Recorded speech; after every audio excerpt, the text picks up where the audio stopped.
إن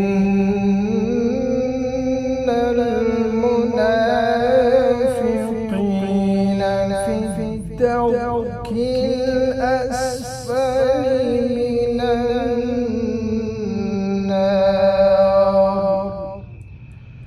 ولن تجد لهم نصيرا.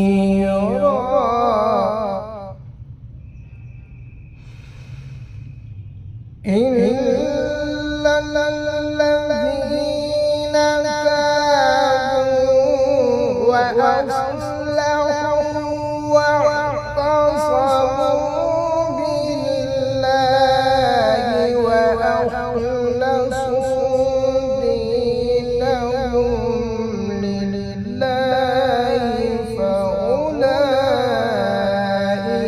مع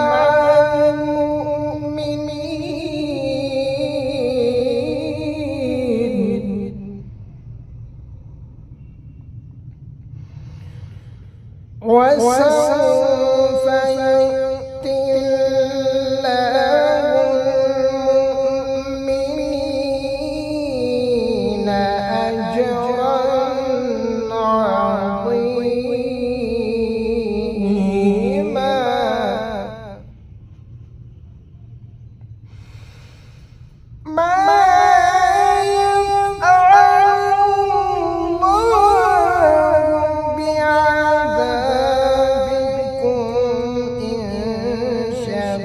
شكرتم